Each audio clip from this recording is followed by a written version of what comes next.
새벽을 여는 성경 말씀. 사단이 인간을 미혹하는 방법. 그런데 뱀은 여호와 하나님이 지으신 들짐승 중에 가장 간교하니라. 뱀이 여자에게 물어 이르되 하나님이 참으로 너희에게 동산 모든 나무의 열매를 먹지 말라 하시더냐. 창세기 3장 1절. 마태복음에 보면 주님께서 12제자를 파송하면서 뱀처럼 지혜롭게라는 말씀하시는데 거기서 쓰인 단어가 간교하다와 같은 의미의 단어입니다. 우리는 이러한 단어를 통해서 하나님을 떠난 지혜와 명철은 자신에게 득이 되는 것이 아니라 독이 된다는 것을 알 수 있습니다. 계속해서 뱀이 여자에게 물어본다는 것은 이미 오래도록 서로 말하고 사귀었다는 뜻을 담고 있습니다. 하나님은 이러한 성경의 내용을 기록하신 것은 여자인 교회는 언제든지 마귀의 미혹에 넘어갈 수 있는 존재라고 경고하는 것입니다. 그래서 여자가 미혹에 넘어가는 것입니다.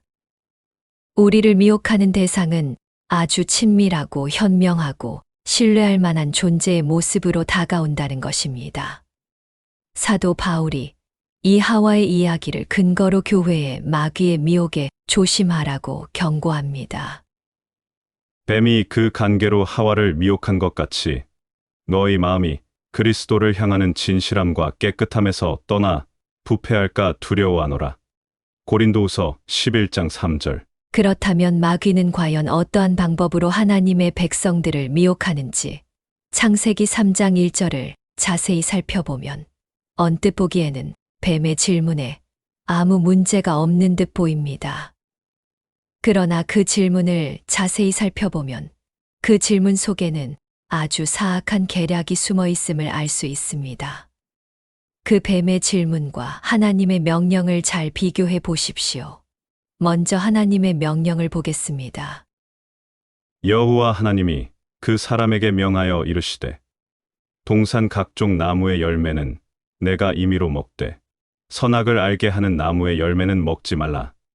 얘가 먹는 날에는 반드시 죽으리라 하시니라. 창세기 2장 16절에서 17절. 하나님은 분명 동산 각종 나무의 열매는 임의로 먹으라고 하셨습니다.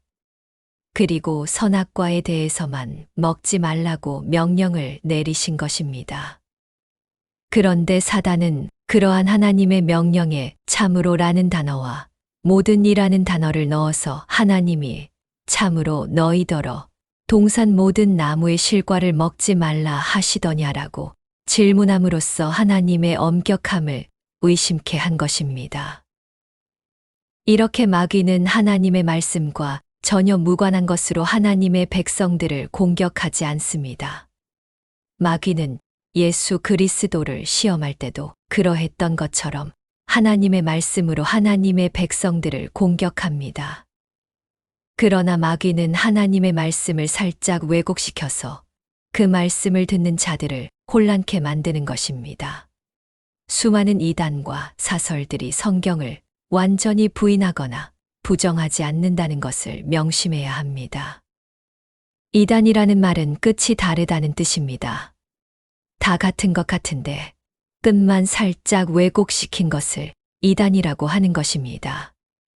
창세기 4장에 하나님의 말씀을 살짝 왜곡해서 하나님께 정면으로 대드는 인간이 나옵니다. 내가 밭을 갈아도 땅이 다시는 그 효력을 내게 주지 아니할 것이요.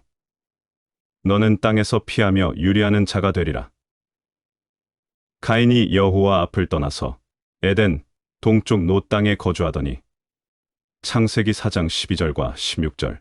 하나님께서 동생을 살해한 아담의 맏아들 가인을 저주하시면서 가인은 유리하는 자가 될 것이라고 하십니다. 그런데 가인이 노 땅에 가서 정착합니다. 그리고 여기서 노시라는 뜻도 유리, 방황과 같은 뜻입니다. 가인이 유리하는 자라는 하나님의 저주가 무슨 뜻인지 몰랐을 리가 없습니다. 그런데 그 하나님의 말씀을 자기가 편한 대로 살짝 바꾸어서 유리, 방황이라는 땅에 가서 정착해 버린 것입니다.